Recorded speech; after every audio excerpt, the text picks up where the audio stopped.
episódio da série Descomplicando a Superdotação, onde eu, Priscila Zunubocchini, psicóloga, psicomotricista e especialista na clínica com superdotados, e Eliette Faria, neuropediatra, mestre em neurociência, discutimos temas relativos à superdotação de uma maneira simples e descomplicada.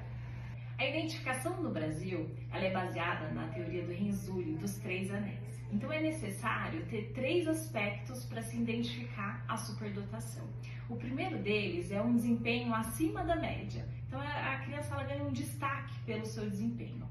O segundo aspecto é a criatividade. E o terceiro é o envolvimento com a tarefa, é o engajamento com aquela atividade, que é de uma forma bastante aprofundada. Então observe que é necessário ter 3 características principais, mas de alguma forma ela é bastante subjetiva, porque não há uma forma objetiva, quantitativa de dar uma pontuação hoje para você identificar. E aí entra a grande confusão, porque a gente tem também teorias que trazem a psicometria, a quantidade do coeficiente de inteligência, o QI. Muito bem, Eli. Esse é um grande debate, né, na área da superdotação, porque QI identifica ou não identifica a superdotação, né? Quando a gente vai olhar o histórico da superdotação no mundo, não só no Brasil, lá nos primórdios dos anos 1904, 1905, que começam a surgir os termos de superdotação, justamente o termo vem atrelado ao componente da inteligência e não à criatividade ou a outros elementos mais qualitativos. E foi-se estudado nesse início a inteligência a partir da ideia de que se eu tenho de um lado os deficientes intelectuais, né, e depois eu tenho a inteligência na média e no outro lado eu tenho os superdotados. Então é uma linha contínua onde a gente vai ter as diferentes formas de essa inteligência se manifestar no indivíduo.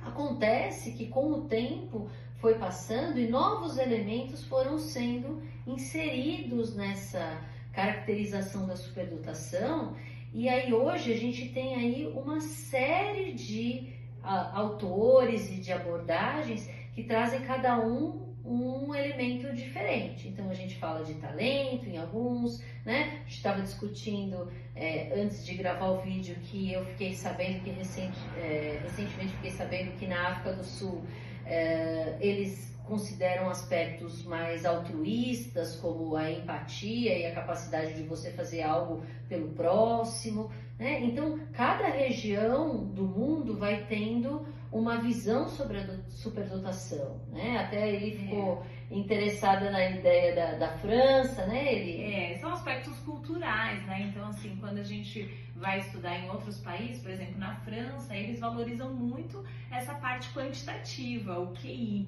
né? Então, assim, tem o seu lado, você ter um olhar mais qualitativo, ver a criatividade da criança, ver o envolvimento com a atividade, é uma forma de você também olhar para você estimular essa potencialidade.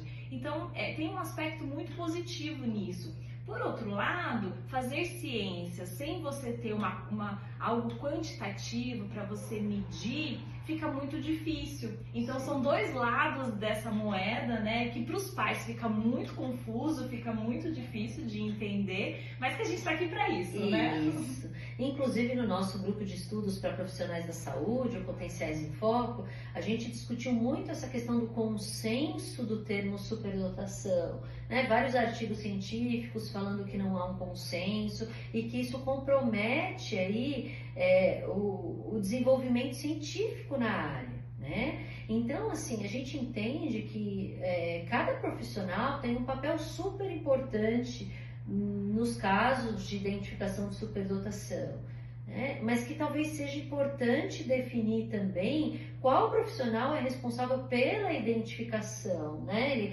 Porque senão, se a gente falar sobre criatividade, sobre envolvimento com a tarefa, qualquer profissional pode avaliar, e como é tão subjetivo, na perspectiva dele, pode ser que isso seja um um alto desempenho, mas na perspectiva de outro, talvez não, né? Então, qual que é o critério que vai balizar isso, né? Agora, se a gente tem um dado mais quantitativo, objetivo, obviamente que a superdotação não é sinônimo de QI, né? São coisas diferentes, mas se a gente considera o QI como um elemento primordial nessa investigação, a gente tem um dado quantitativo aí que acaba podendo balizar todos esses estudos e fazer ciência de uma maneira mais, vamos dizer assim, consensual, né? E esse vai ser o tema do nosso próximo encontro do grupo de estudos, né? Em que nós vamos falar justamente sobre essas características e o que tem na ciência e o que tem sobre características qualitativas, né? Então, quem ainda tiver interesse em participar da área da saúde, a gente traz aqui o convite e a gente vai discutir de forma bastante aprofundada esses aspectos também. Sim, mesmo que você tenha perdido o primeiro encontro, que foi agora em agosto, nossos encontros ficam gravados, então é possível assisti-los depois, né? Não precisa ser necessariamente ao vivo, síncrono.